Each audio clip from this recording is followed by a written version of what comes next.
여러분 행복하신가요?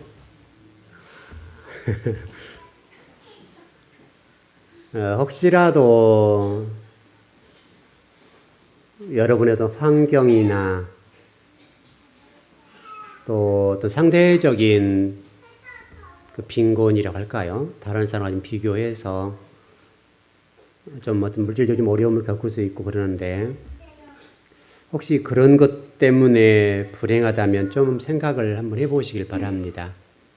지금 우리나라와 여러분들과 제가 문화적이나 또 환경적으로 누리는 것을 비교하면 세계 어느 나라에 비교해도 절대로 떨어지지 않습니다.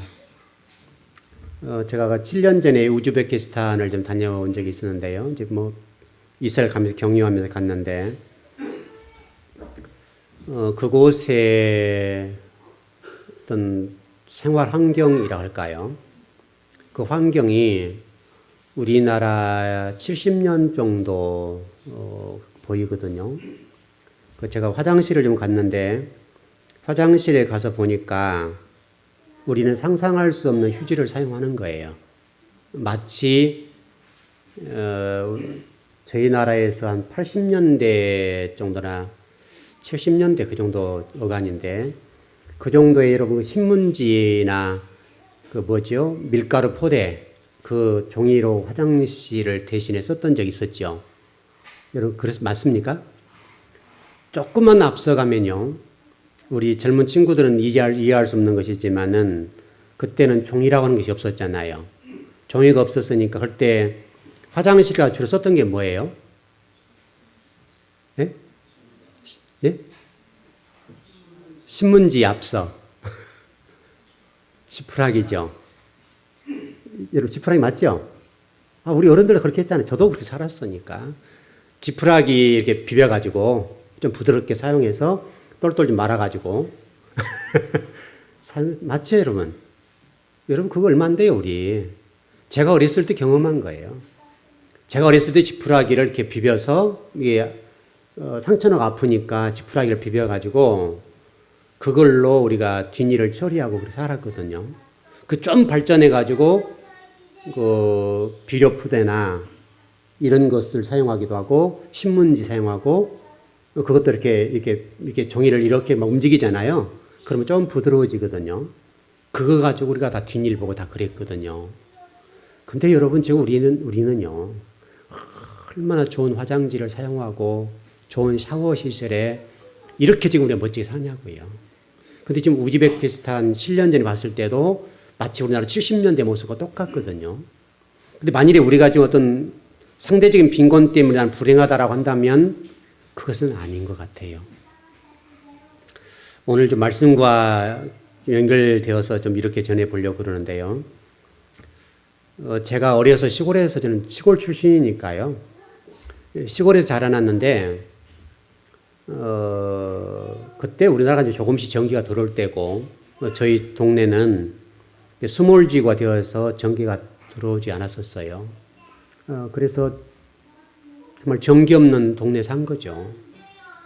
참 밤만 되면 칠흑같이 어둡고 두렵고 무서울 때입니다.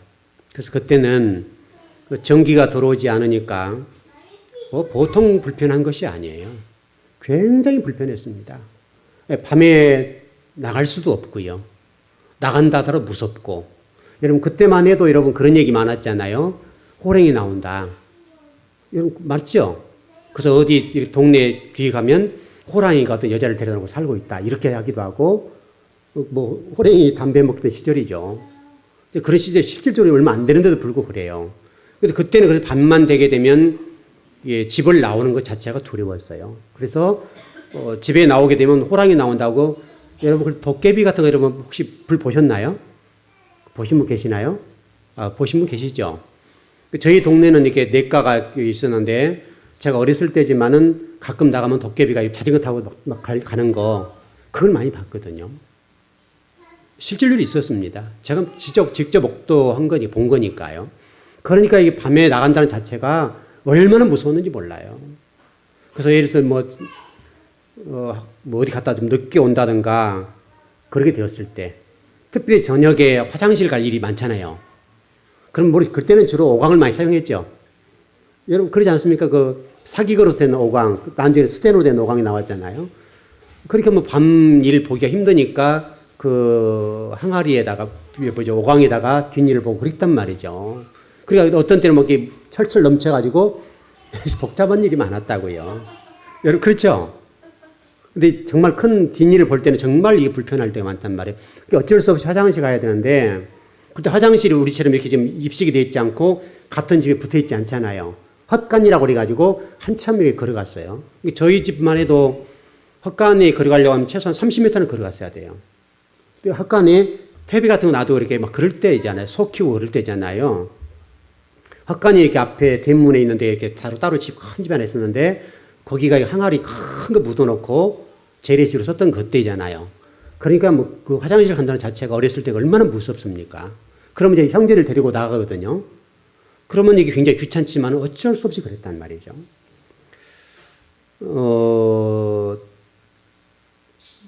화장실 갈 때 불이 없으니까 정말 두려워 떨렸던 기억이 많이 납니다. 또 특별히 어떤 밖에 나갔다 들어올 때가 되면 주로 집에서 아버님이 들어오지 않거나 누군가 집에 들어오지 않으면 집에 처마 밑에다가 뭐를 켜놨습니까? 등을 하나 켜놨죠. 등들을 이렇게 쫙 켜놓는데 그 등 하나 보고 유일하게 희망을 가지고 달려오는 거예요. 여러분 그때는 무서우니까 이 젠걸음 올 수 없잖아요. 그냥 바쁜 걸음을 와가지고 그 등 하나 보고 막 뛰어오는 거예요. 막 등에 식은땀이 나잖아요. 그때만 해도. 등에 식은땀이 날 정도로 뛰어와서 등 하나가 유일하게 우리의 유안이 되고 힘이었던 시간이 있었습니다. 근데 지금은 여러분 서울을 보십시오. 얼마나 밝고 맘만 먹으면 전기 켜고 지금은 얼마나 지금 이 환경이 좋습니까? 너무 좋은 환경이잖아요. 그런데도 불구하고 우리가 많이 불행하다고 한다면 그것은 좀 아닌 것 같아요. 우리 지금 어르신들, 지금 50대 이후의 분들은 다 경험해 본 일들일 거예요. 서울에 사신 분들은 몰라도 시골에서 좀 자란 분들은 제가 얘기한 얘기가 틀리지 않을 거예요. 제가 직접 경험한 얘기고 그러니까. 우리 젊은 친구들은 아이고 목사님 뭐 옛날 뭐 고려시대 얘기하고 있네 할지 몰라도 불과 지금 몇십 년 전 얘기라고요. 별과 몇십 년 전만 해도 우리 어떤 문화나 환경과 이 삶의 여건이 그랬어요. 뭐 주거 환경도 마찬가지고. 먹고 사는 것이 지금은 배불러서 못 먹지만은 그때만 해도 여러분 그 그릇이 이렇게 컸잖아요. 그거 먹어 돌아서 배가 고프니까. 그거 먹고도 먹을 게 없었잖아요. 근데 지금은요. 한 숟가락 먹고 그 외적인 걸 많이 먹잖아요. 그래서 지금 우리가 얼마나 좀 잘 사냐고요. 오늘 성경이 이제 그런 얘기를 합니다. 오늘 성경에서 오늘 지금 이제 촛대에게 성령의 기름 부음에 관해서 지난 시간에 공부했고 오늘은 성전 안에서 촛대에 관한 등대 이런 부분에 관해서 말씀을 좀 배워보려고 합니다. 우리 출애굽기 25장을 한번 보시죠. 좀 읽어보십시다. 예, 출애굽기 25장 31절에 40절 말씀을 보십시다.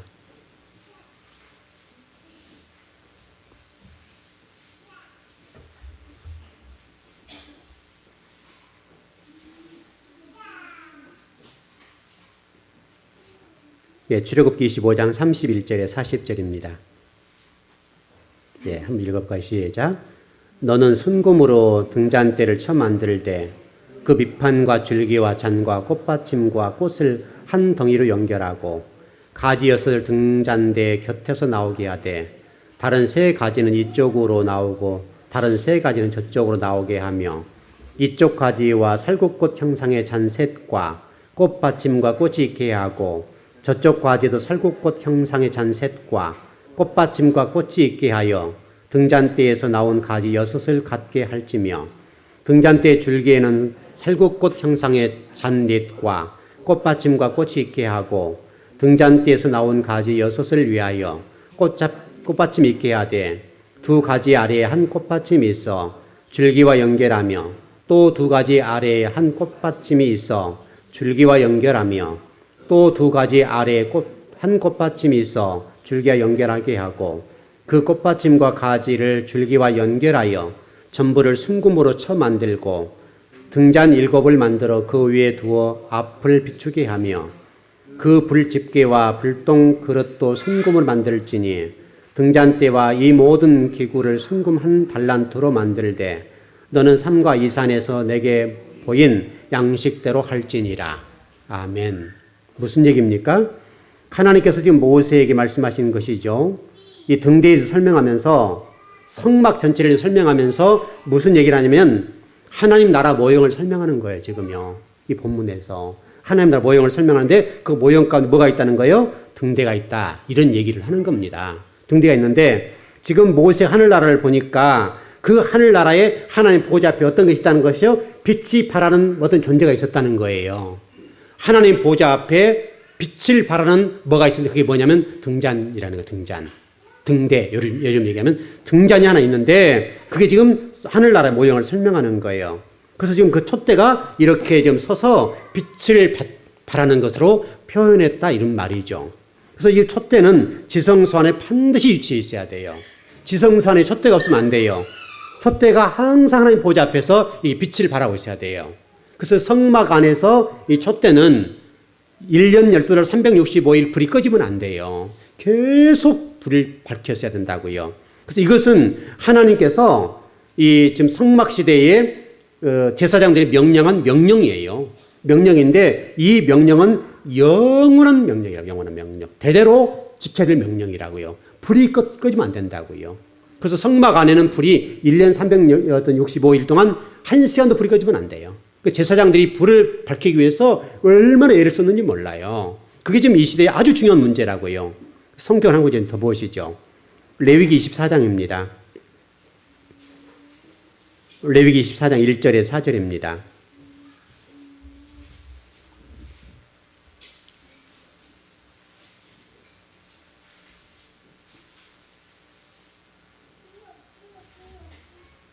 레위기 24장 1절에 4절 말씀 같이 한번 시작. 여호와께서 모세에게 말씀하여 이르시되 이스라엘 자손에게 명령하여 불을 켜기 위하여 감람을 찌어낸 순결한 기름을 내게로 가져오게 하여 계속해서 등잔불을 켜둘지며 아론과 해마간 증거교회 회장 밖에서 저녁부터 아침까지 여호와 앞에 항상 등잔불을 정리할지니 이는 너희 대대로 지킬 영원한 규례라. 그는 여호와 앞에서 순결한 등잔대 위에 등잔대를 항상 정리할지니라. 제가 여러분 초두에 말씀드린 이유가 있죠. 과거 시골에서 전기가 들어오지 않을 때에 항상 등을 켜놓는 이런 부분, 그걸 설명하는 겁니다. 레위기 24장에서 보니까 감람을 찌어내서 기름을 만들어서 그것을 불을 밝혀야 된다 그 말이에요. 이 내용을 오늘 본문과도 관계되어 있고 스가랴도 마찬가지인데 스가랴에서 보니까 이런 내용이 있다고요. 아론으로 해마간 증거궤 밖에서 저녁에서 아침까지 여호와 앞에서 등잔불을 항상 정리해야 된다. 정리해야 된다는 말은 무슨 말이에요? 불 켜야 된다. 불을. 기름을 계속 공급해가지고 쉽게 요즘으로 얘기하면 뭡니까?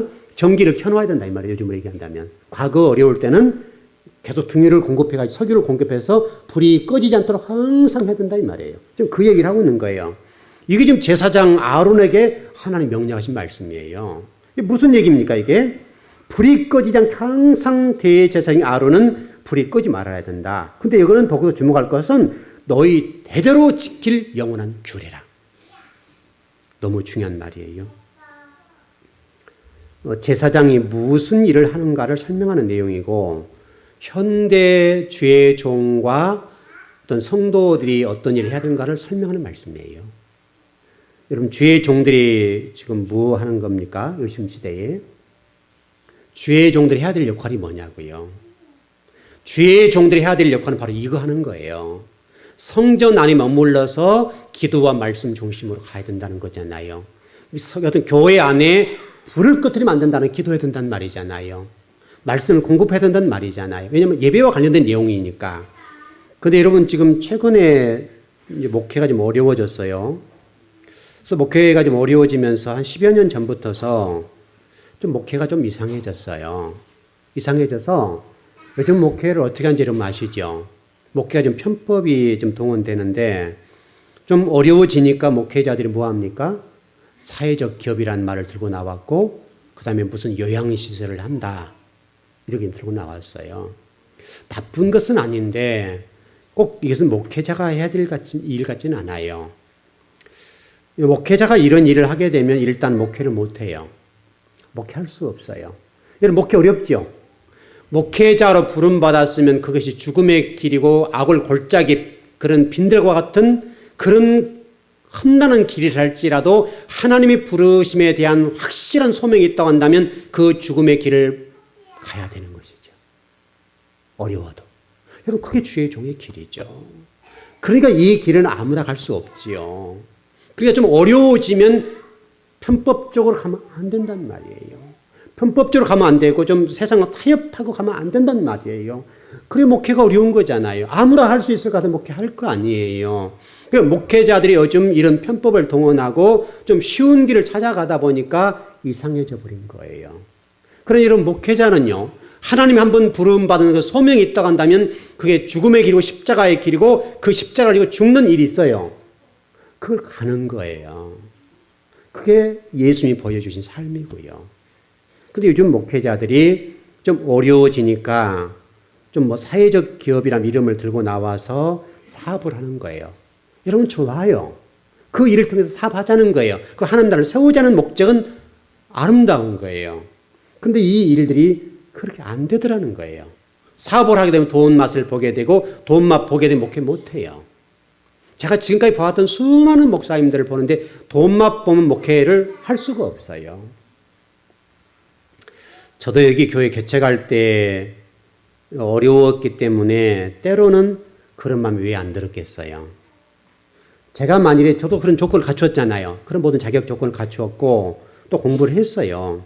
나중에 어떤 일이 될지는 모르겠지만은 저도 만일에 목회를 조금 이렇게 편법적으로 하면서 요양시설 한다 합시다. 요양시설 하면서 목회하면요, 물질적으로 풍성해요. 풍성하고 대접받고 존경받을 수 있어요. 여러분, 얼마든지 편법적으로 할 수 있는 거예요. 그 이름에다 또 십자가를 세우고요. 얼마든지 편하게 갈 수 있어요. 이렇게 제가 목회하면서 이렇게 물질적으로 찌들지 않고 이렇게 어렵지 않게 갈 수 있다고요. 얼마든지 제가 뭐 요양시설을 크게 좀 하면요, 사람들 부리면서 얼마든지 목회할 수 있어요. 물질적으로 풍성하고요. 물질적으로 여유 있게 살 수 있다고요. 그러나 제가 그 일에 뛰어들지 않는 것은 그 일은 목회자 하면 안 되는 일이기 때문에 뛰어들지 않는 거예요. 그거 뛰어들면 제가 편하게 살 수 있어요. 편하게. 물질적으로 풍성하게 살 수 있어요.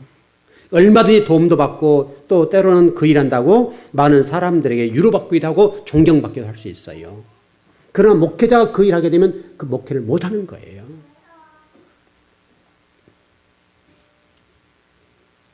이 일이 나쁘어서가 아니라 목회자는 오늘 그 레위기서나 출애굽기 말씀을 보게 되면 목회자가 뭐 하는 것인가? 목회자는 교회 안에서 지금 시대로 얘기하면 기도하는 자이고 성전을 떠나면 안 된다고요. 성전 안에 머물러 있는 자가 목회자라고요. 그런데 지금 이 시대의 목회자들이 이것을 잃어버렸어요. 그래서 외부는 외부로 나간다고요. 자꾸 외부 나가서 이름 알리고 좀 이렇게 다른 일을 하는데 치중하는 거예요. 그러면 여러분요, 대접받을 수 있고요, 존경받을 수 있고, 이름도 낼 수 있어요. 그러나 목회자는 뭐 하는 일을 해야 되는가 하면 성전 안에 머물러 있는 시간이 많아야 된다고요. 성전 안에 머물러서 하나님과 대화하고 말씀을 연구하고 공부하고 성경을 읽고 그 안에서 아버지 뜻을 발견하는 것이 목회자인 거예요. 여러분도 동일해요. 다만 여러분은 세상 속에 나가서 살아야 되겠는데 말씀을 가지고 세상 속에 나가서 그렇게 사는 거예요. 여러분도 똑같고 저도 똑같은 거예요. 그게 그리스도인인 거예요. 교회를 섬기는 일에 있어서 외적인 일에 치중하게 되면 때로는 명성을 얻을 수도 있어요. 스타도 될 수 있어요. 그러나 그렇게 하면 안 되는 거예요. 왜냐하면 성경이 그것을 설명하고 있잖아요. 제사장들은 해야 될 일이 무엇인가 하면 성전 안에서 기름을 짜서 기름을 계속 공급해주는 역할을 함으로 성전 안에 빛을, 쉽게 말하면 하나님 불을 밝히는 역할을 하는 거예요. 하나님의 지성소 계시니까. 성전 안에 그런 일을 하도록 되어 있다고요. 불을 꺼뜨리면 그건 안 되는 거예요. 불 꺼뜨리면 그것은 제사장 역할을 감당 못하는 거예요. 그래 계속해서 불을 공급해서 하는 거예요. 그래서 여러분 구약시대의 제사장들 보게 되면 한 성막 안에 제사장이 많았어요. 왜냐하면 한 사람이 할 수가 없으니까 잠을 못 자잖아요. 순번제로 돌아가면서 군대처럼 계속 불침번 서는 것처럼 그 일을 담당하는 제사장이 계속 24시간 돌아가는 거예요. 여러분 그것이 성막에서 너무너무 중요한 거예요. 여러분 이건 성경에 못을 박아놨잖아요. 이 일은 너희 대대로 지킬 영원한 규례다. 곧 이 말씀은 구약시대의 말씀이지만 지금 신약시대의 주의 종들에게도 적용되는 말씀이죠. 신약시대의 주의 종들이 해야 될 일이 무엇인가 하면 성전 안에 머물면서 불 밝히고 기도하고 말씀 중심으로 사는 것. 그게 훨씬 힘든 거예요. 외부에 나가면 때로는 대접도 받을 수도 있고요. 때로는 존경받을 수도 있고요. 외롭지 않잖아요. 그러면 주의 종이 성전에 머물러서 오직 그 일을 한다고 하는 것은 너무 힘든 거예요. 이것은 정말 고행이에요, 고행. 그래서 주의 종이 어려운 거예요. 편하게 하려고 한다면 얼마든지 편하게 할 수 있어요. 그런데 요즘 시대의 주의 종들을 보게 되면 엉뚱한 일들을 많이 해요. 자기 이름을 드러낸 일에 열심히 한단 말이죠. 그러나 주님의 나라의 어떤 일들에 관해서는 내 일이 아니잖아요. 제 일이 아니잖아요. 하나님의 일이기 때문에 하나님 명령하신 일만 하면 되는 거예요. 하나님 명령하는 일을 하다 보면 하나님 교회와 성도가 든든하게 세워져 가는 것이고 그 일 하다가 하나님 옆에 가는 것이 주의 종인 거예요. 그래서 주의 종이 어렵죠. 여러분들 때로는 세상 속으로 나가서 세상을 탐하면서 한번 하나님 잘못됐습니다 하고 돌아와서 회개하고 또 즐길 수도 있잖아요. 그러나 주의 종은 그렇게 못하는 거예요. 그래서 여러분 주의 종은 힘든 거예요. 오늘 여러분 성경을 우리가 읽었던 것처럼 주의 종들 제사장들이 무엇을 하는가 하면 감람나무 기름을 계속 공급해서 여러분 기름을 통해서 불을 밝히는 거. 이게 오늘 본문의 핵심이에요. 여러분도 저도 그 일을 해야 되는 거예요. 그런데 이것이 지금 시간이 가면 좀 변화가 됐는데 옛 언약과 새 언약을 통해서 이게 지금 스가랴서의 말씀을 통해서 보니까 스가랴 환상에서 뭐라고 되어 있습니까? 지난 우리 공부했던 것처럼 감람류의 기름이 자동적으로 공급돼요.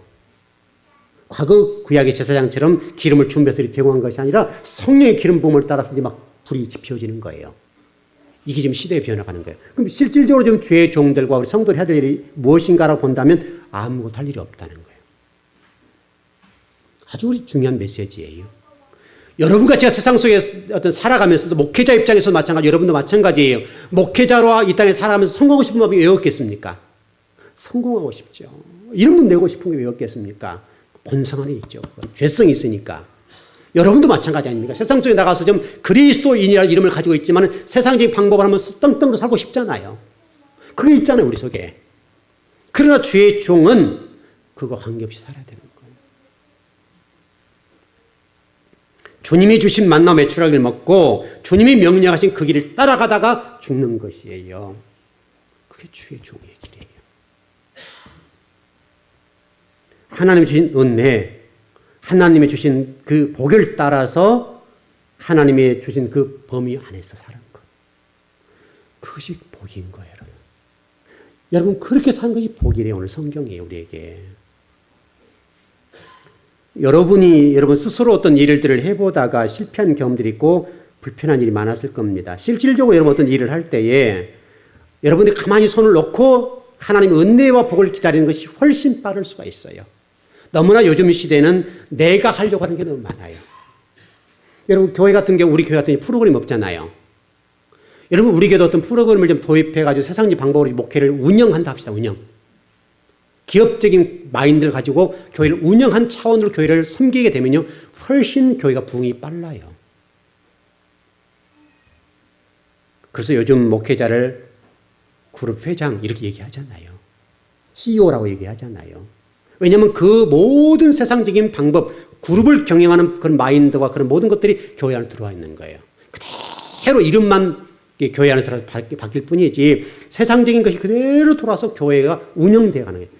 관리 차원으로 운영되는 거예요. 그러면 훨씬 목회자가 대접받고요. 여러분들은 어떻게 보면 교회가 활발히 움직이처럼 보인다고요. 그건 하나님이 그것을 좋아하지 않으세요.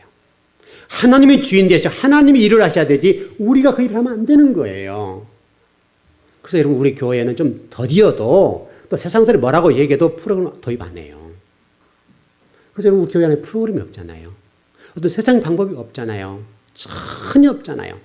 그래서 제가 여러 번 말씀드리지만 우리 교회는요, 여러분이 헌신하지 않고 충성하지 않으면 평생 동안 일을 한 번 안 해도 돼요. 누가 뭐라고 하지 않으니까. 헌신한다고, 여러분 헌신하지 않는다고 제가 여러분들에게 왜 헌신하지 않아? 이런 얘기 안 해요. 우리 교회는 스스로 신앙의 성장이 돼서 스스로 봉사 헌신하는 것이지, 목회자가 여러분들을 왜 헌신하지 않고 왜 기도하지 않습니까? 그런 얘기 안 해요. 그래서 우리 교회는 어떻게 보면 굉장히 편한 교회고 어떻게 보면 굉장히 힘든 교회예요. 왜냐면 내가 찾아서 해야 되니까. 여러분 스스로에게 이렇게 저렇게 요구하지 않는다고요. 여러분 성경에 보면 그런 말씀 있잖아요. 너희들은 잠잠히 가만히 있어. 그러잖아요. 너희는 잠잠히 가만히 있어. 하나님이 하신 일을 봐. 이게 성경이잖아요. 하나님이 하신 일을 우리가 보는 것이지 우리가 무슨 능력과 권세가 있어서 하나님을 대신할 수 없는 거예요. 하나님께서는 우리들에게 너희들은 잠잠히 가만히 있고 내가 이루어 놓은 일을 봐. 그리고 하나님의 살아계시는 보라는 거예요. 그게 하나님 방법이에요. 그래서 여러분 건강한 교회는 모이면 예배하고 기도하고 흩어지면 그 진리 말씀을 가지고 세상 속에 나가서 믿지 않는 영혼들에게 진리를 보여주는 거예요. 그게 교회예요. 그게 신앙생활이에요. 여러분은 아마 우리 교회는 그렇지 않겠지만 일반적인 교회의 모습을 보면요. 일하는 교회, 일하는 교회. 가정을 팽개쳐요. 가정을 팽개치고 자식을 팽개치고 교회 가서 일하는 것이 복이라 생각한다고요. 이게 하나님 뜻이라 생각한다고요. 하나님은 그런 적이 없어요. 하나님 내 자식을 섬기고 내 가정을 섬기고 그리고 교회 섬기는 거예요. 근데 우리가 이제 한국 교회가 이렇게 안 돼 있어요. 이런 구조로 안 돼 있어요. 그게 복이라는 타이틀을 딱 붙이잖아요. 여러분 이렇게 교회 와서 일하면 복 받습니다. 이렇게 붙여놓으니까 성도들이 그 열심히 하는 거죠. 마치 내가 신앙이 좋은 것처럼 포장된 거예요. 그것은 좋은 신앙이 아니에요. 내 자식, 내 가정을 든든하게 세워야 돼요. 그리고 교회를 든든히 세워야 돼요. 여러분 자녀가 무너지면 여러분 가정이 무너져요. 여러분 틀림없는 사실이죠.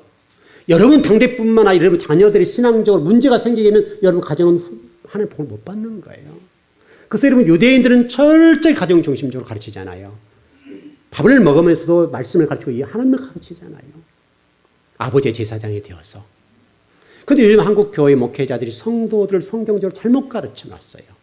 그래서 가정을 팽개치고 남편도 팽개치고 집보다는 가정 같은 교회에 나와서 열심히 일하는 것을 신앙이 좋다고 얘기한다고요.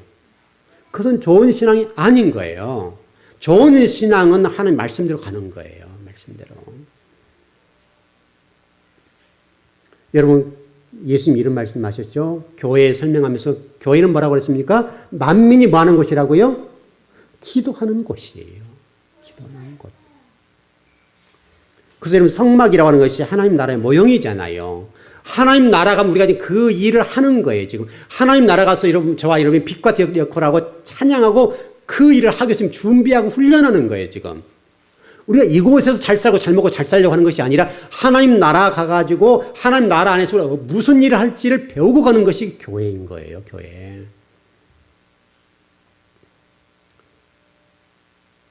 저와 여러분이 그 일을 위해서 부름받았어요. 성막 안에 촛대라고 하는 것은 아주 중요한 것인데 그 하나님에는 영원히 꺼지지 않는 그 보좌 앞에 빛을 발하는 그 무엇. 이제 그것은 구약적으로는 등대고 또 성령이고 지금 시대로는 우리인 거예요.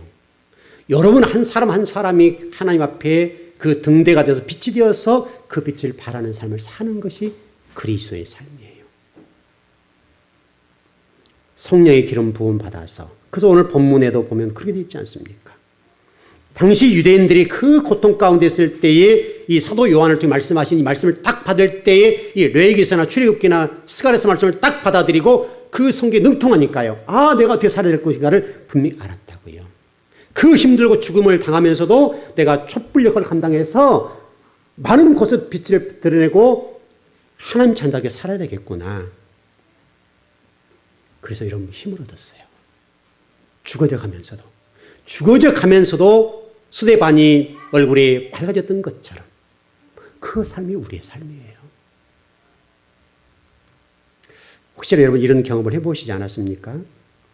밤새도록 머리를 쥐어짜고 고민했던 어떤 문제들이 풀리지 않을 때 그러나 성전에 나와서 기도하거나 말씀을 들을 때 또는 성경을 읽는 순간에 하나님 지혜를 번쩍 주셨는데 그 진리 때문에 문제가 풀어지는 경험들 해보지 않았나요?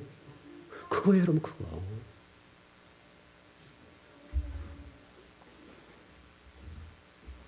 우리에게 불가능한 일이지만은 하나님 앞에서는 아무것도 아니에요. 하나님은 지혜의 왕이시기 때문에. 그래서 여러분 고린도전서 12장에서 최고 은사를 뭐라고 그랬어요? 지혜의 말씀과 지식의 말씀을 가져라 그랬잖아요. 곧 하나님 말씀을 알면 지혜로운 삶을 살 수 있다 이 말이잖아요. 인생을 살면서 하나님을 의지하는 사람과 세상을 의지하는 사람들의 삶의 결과는 극명하게 대조됩니다. 여러분 하나님 말씀대로 사는 사람들의 끝에 보십시오. 성경에 등장하는 수많은 사람들 가운데 진리 말씀을 중심으로 살았던 수많은 사람들의 결과가 어떤가 보시고 하나님을 떠났던 사람들의 삶의 결과를 한번 보시라고요. 그대로 되잖아요, 지금.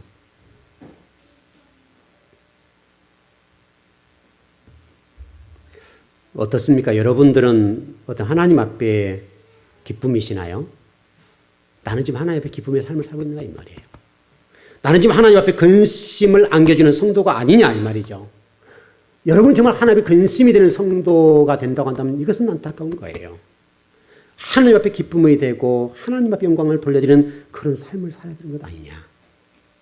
성경 분명히 설명하잖아요.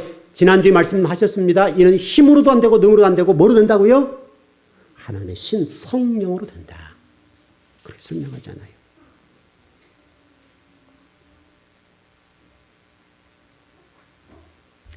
오늘 예배를 드린 여러분, 당시 초대교회 성도들이 말씀을 받을 때 떠올렸던 것처럼 여러분도 힘을 얻길 바랍니다. 힘을 얻으십시오. 여러분이 정말 고난의 길을 걸어가고 있고 때로는 진리 때문에 힘들고 어려운 길을 걷고 있다면 그건 잘 가고 있는 거예요. 하나님 말씀 중심으로 사는 사람들이 그렇게 가는 거예요. 그게. 여러분 이 불이 2000년 전 오순절 마가 다락방에 성령의 임재하심으로 교회가 밝혀졌습니다. 밝아진 거예요. 그리고 이제 그 성령이 우리에 들어왔습니다. 우리에게 불이 떨어졌다고 지금. 성령이 들어오셨다고요. 그리고 우리에게 말씀한 게 뭐냐면 너희들은 그와 같이 빛을 발해야 한다. 여러분 이미 불은 돌아왔어요. 이 불이 활활 타느냐 안 타느냐의 문제예요. 활활 타려온 진리 말씀이 있어도 기도해야 되는 거예요. 그래 이 불이 살아나는 거예요. 혹시 여러분 스스로 영혼을 이렇게 진단해 보십시오. 내 속에 불이 있는데 마치 지금 기름이 떨어질 순간에 있는 것 아니냐. 그 다음에 기름을 공급해야죠. 기도하셔야 되죠. 말씀을 받아야죠. 그러면 여러분 삶 속에서 그 불이 다시 이게 살아날 거예요. 불이 꺼져갈 정도의 상태가 되면 메말라 있는 상태라고요. 그래서 우리 찬송가에 빈대에 마른 불 같은 상태가 되는 거죠. 그런 삶을 사는 성도들에 관해서 하나님 뭐 말씀하신가 하면 그건 그리스도인이라는 문인을 가졌지만 가짜다. 그런 얘기예요. 가짜. 우리 고린도후서 3장을 한번 보시죠. 고린도후서 3장입니다.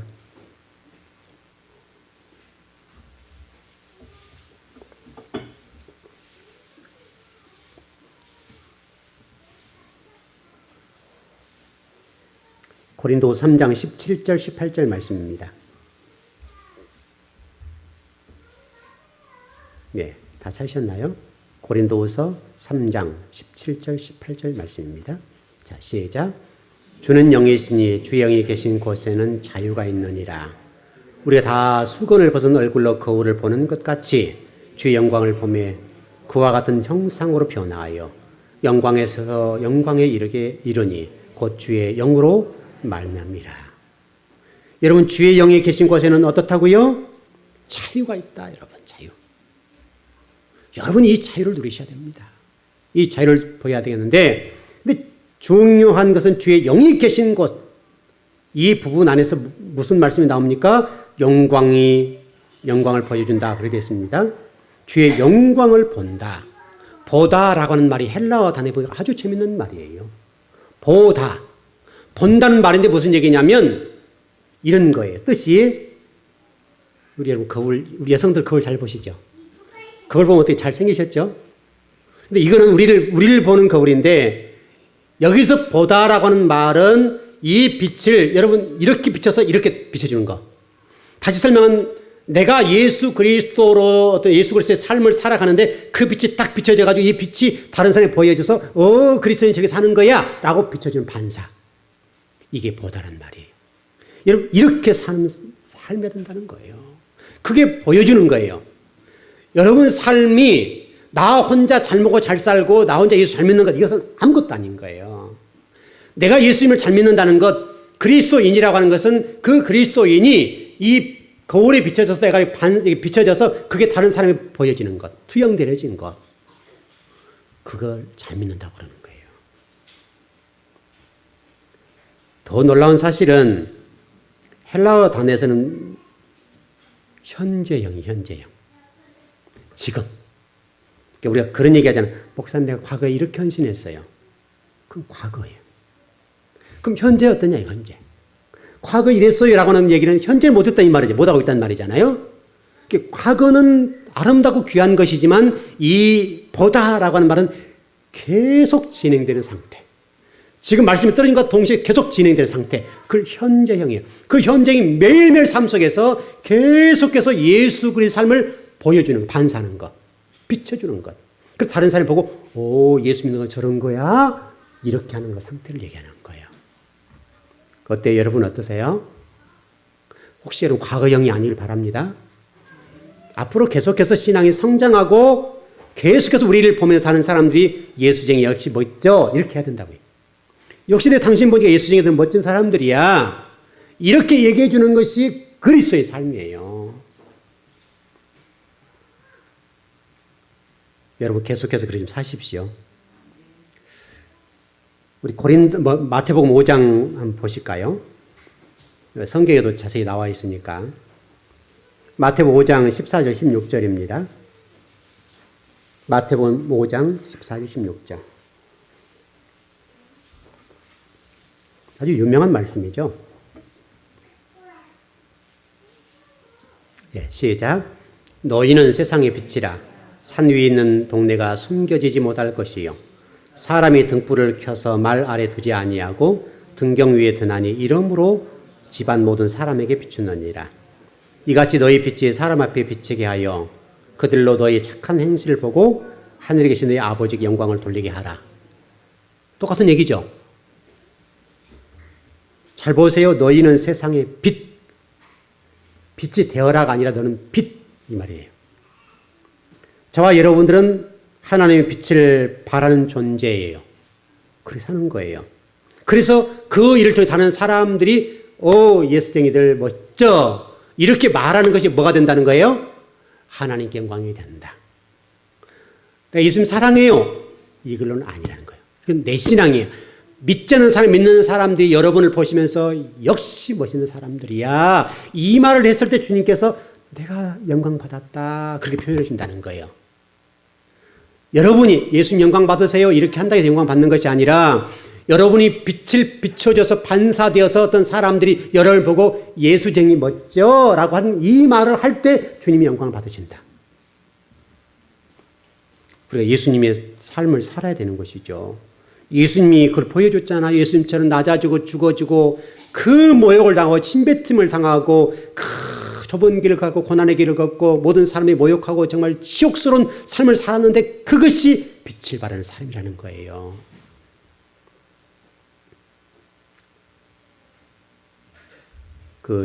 제가 제 얘기를 해서 미안한데요. 설명하려면 어쩔 수가 없네요. 제가 처음 했던 목회 그 교회에서 성도들이 섬김을 잘 배우지 못했나 봐요. 그래가 조금 제 마음이 좀 안 들었어요. 그래서 제가 성도들에게 이렇게 선포했어요.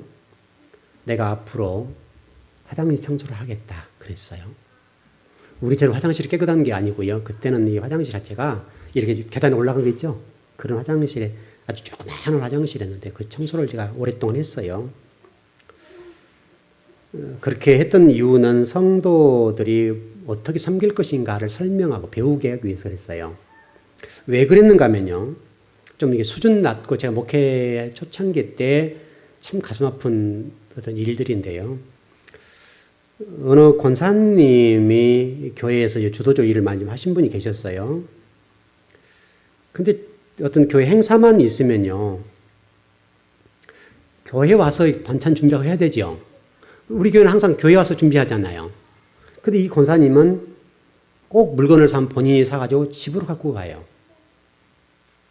여러분 생각에는, 권사님 그 대단하다 할지 모르잖아요. 근데 실체를 알면 그러지 않아요.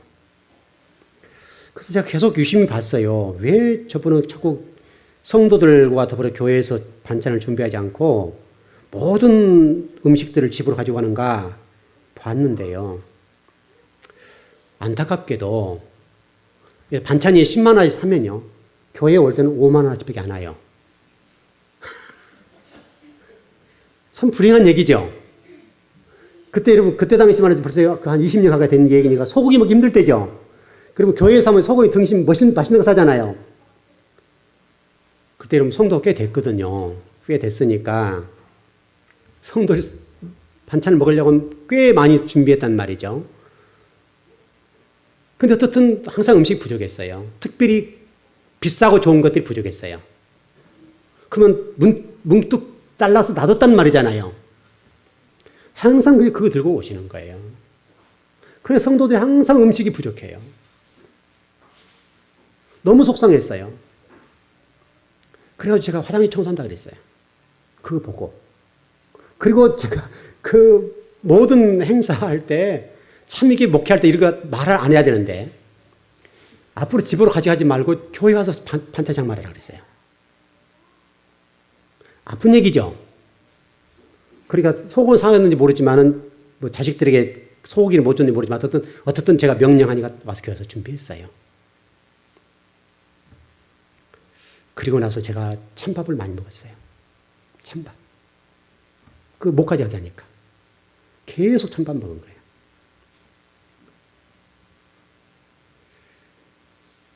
여러분, 섬김을 잘 배워야 돼요. 잘 배워야 돼요. 분명히 헌신을 하는데 하는 영광이 안 되는 거예요. 여러분, 교회 안에 있던 모든 그 성물들 있잖아요. 다 그 집값 다 있어요. 너무 속상한 얘기예요. 여러분, 심지어 젓가락까지도요. 숟가락, 젓가락이 교회 사는 거 뻔하잖아, 이게. 좋은 걸 안 사잖아요. 근데 그 집값은 다 있어요. 너무너무 속상했어요. 그래서 제가 나중에 오직 그랬으면 찬밥도 가져가지 말라 그랬어요. 제가 먹겠다고. 속상한 얘기잖아요. 여러분 좀 하나님 나라를 위해서 잘 배우셔야 돼요. 헌신을 하고 일하는 게 중요한 게 아닌 것이라 바르게 하는 게 중요해요. 바르게 하는 게 중요해요. 그래서 제가 거기에서 목회 훈련을 좀 세게 받았어요. 제가 미친놈 소리 듣기도 하고요. 참 별 얘기도 많이 들었어요. 그런데 하나님 제게 힘을 주셨기 때문에 굴하지 않았어요. 여러분과 제가 하나님 나라를 세워가는 일에 있어서 하나님 방법대로 합시다. 일하려고 하지 말고 방법대로 해요. 방법대로. 여러분 일하지 않아도 여러분들이 예수 그리스도를 믿는 사람으로서 거울에 대해서 판사하는 자가 되게 되면 그게 일하는 거예요. 그게 일하는 거. 그게 참 일, 참 도예요. 그렇다고 여러분 또 전혀 하지 않으면 안 됩니다. 그 안에 다 우리 일하잖아요. 일하는 거니까. 다만 한 가지 정리할 것은 성경이 말씀한 대로 일하고 예수님처럼 말하고 행동하고 예수님처럼 생각하는 삶을 살면 되는 거예요. 그 여러분 요한계시록에서 우리가 설명하는 것이고 여러분이 촛대가 되라고 촛대가 되어서 여러분을 태워요. 여러분을 태워서 다른 사람이 어떤 이득을 보고 유익을 본다고 한다면 그렇게 하시고 여러분이 촛대를 세워서 여러분이 유익된다고 한다면 하지 말아요. 예수님께서 십자가를 지신 것 그 자체가 능력이고 생명의 길이었어요. 촛대는 언제나 자신을 위해서 존재하지 않아요. 타인을 위해서 존재하는 거예요. 타인을 위해서 존재하기 때문에 바로 판사하는 역할을 하는 거예요. 이 일을 지금 연습해야 돼요. 왜냐하면 하늘나라 가면 이거 하는 거예요, 여러분. 여러분 왕 같은 제사장이라고 생각하니까 하늘나라 가면 이게 딱 뭐 큰 의자에 앉아서 버티고 앉았을 줄 아시죠? 그런 거 아니에요. 진짜 왕이 누굽니까? 진짜 왕이 예수님이시잖아요. 진짜 왕이 예수님이셨는데 예수님이 살아간 우리 3년 동안 사셨는데 사시는 동안에 의자에 딱 버티고 앉아서 이놈들 이렇게 했던 적 있냐고요. 항상 낮고 어두운 데 가셔서 항상 그런 일을 하셨잖아요. 하늘나라 가도 여러분이 그 일을 하는 겁니다. 그 여러분 왕 같은 제사장이라니까 뭐 하늘나라 가면 내가 떡 버티고 하인들이 막 달라붙어가지고 나를 안마해주고 돕고 밥해주고 이렇게 생각하면 오산이에요. 하나님 나라는 그게 아니에요. 하나님 나라가 이런 빛이 돼서 하나님 보지 않지 그분을 비춰주고 밝혀주는 자가 우리예요. 너무나 우리의 성격을 모르는 거예요. 모르는 거. 결론을 좀 정리합시다. 오늘 이 말씀을 통해서 일단 여러분들 그동안 진리 때문에 힘들기도 하고 또 저를 통해 말씀을 배우는 것 때문에 어려운 분도 있으신데 여러분 잘 가고 있는 거예요. 잘 가고 있는 것이고 현재 여러분 삶 속에서 하나님의 일을 감당할 때 일 중심으로 일하지 마시고 예배 중심으로 일하세요. 예배 중심으로 일해서 그 말씀을 받아서 세상 속에 나가는 사람들이 여러분들에게 예수쟁이 멋져 라고 했을 때 하나님이 그거야 그거. 내가 그것 때문에 너무 기뻐. 내가 그것 때문에 영광 받았어. 이렇게 해주신다 이거예요. 영광이란 말이 다른 말이 아니에요. 어찌 우리 하나님께 영광을 돌릴 수가 있어요. 저와 여러분들이 죄성을 가진 사람이 어떻게 하나님께 영광을 돌리냐고요. 영광 못 돌려요. 그렇게 해서 다른 사람들이 우리 신명기 말씀 그런 거 있잖아요. 천하를 불러 내가 너를 증거 삼을 거야 라고 했던 똑같은 말씀이잖아요. 천하를 불러서 너를 증명해 보일 거야. 지금 여러분이 보고 있는 이 나무들과 이 황토가 하나님 오실 그날에 이 황토가 여러분들에게 대변해 준다니까요. 황토가 여러분 보고 있잖아요. 언제 와서 기도하고 있는 거 헌신한 거 예배드리는 자세 모두를 보고 있어서 황토가 예 하나님 제가 누구누구는 알아요 라고 해준다 알아요. 멋진 성도였습니다. 이게 증명해 준다니까요. 무생물이 죽어있는 이것들이 주님 오신 그날에 여러분 보고 있는 그대로 여러분보다 훨씬 할아버지잖아요. 이게요. 몇 천년 몇만 년 전 된 것들이잖아요. 이 것들이 여러분 보고 다 있다가 기억했다가 하나님 오실 때 하나님 누구누구 집사는 이랬고요. 누구누구 권사는 이랬고요. 누구누구 장로는 이랬고 누구누구 목사는 이랬고요. 이게 설명해 준다니까. 이게 증거를 삼노라 그랬잖아요. 증거를. 천하를 불러서. 여러분 의자가 이 마이크가 다 본단 말이죠. 여러분 그날에 이 교회는 여러분 보이는 이 모든 나무들과 이 전기와 황토와 또 이 강대상과 마이크가 여러분을 향해서 주님 제가 봤는데요. 너무 멋있어요.